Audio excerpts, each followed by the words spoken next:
Très tôt, je suis tombé dans les histoires de groupes, avoir des groupes pour pouvoir paraître swag, frimer un peu. Et je me laissais beaucoup influencer par mes pères, qui m'entraînaient à plusieurs reprises dans des histoires de sorties pour aller rencontrer des petites copines, pour aller faire des connaissances dans les lycées des jeunes filles. Ce qui a fait qu'on s'est retrouvé, je me suis retrouvé très tôt avec 2 ou 3 copines à mon très bas âge.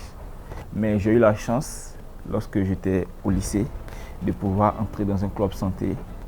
Et au niveau de ce club santé-là, j'ai eu certaines informations qui ont pu quand même m'ouvrir les yeux sur certaines réalités que je vivais qui allaient m'amener à ma perte si je devais continuer.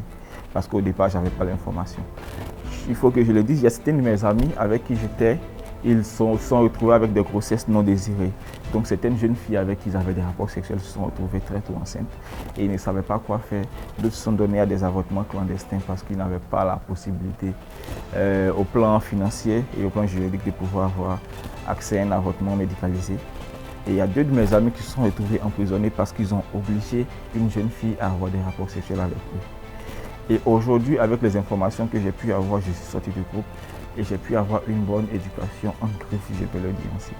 Et aujourd'hui, je vois des amis avec qui j'ai fréquenté au passé, avec qui je marchais, avec qui j'avais ces comportements qui n'étaient pas très rigolos là.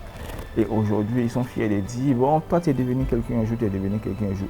Aujourd'hui, tu es devenu quelqu'un aujourd'hui et c'est grâce à l'information que j'avais eue au niveau du club santé qui était en rapport avec l'éducation complète à la sexualité. Maintenant, je me suis engagé pour passer la bonne information en ce qui concerne l'éducation complète à la sexualité. Et mes amis, on s'est raconté des bêtises concernant la sexualité. On se disait que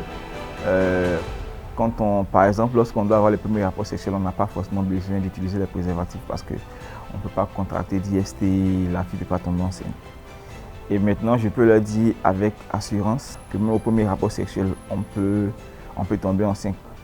Je m'appelle Paul-Philippe Nguesson, je viens de la Côte d'Ivoire, j'ai 22 ans.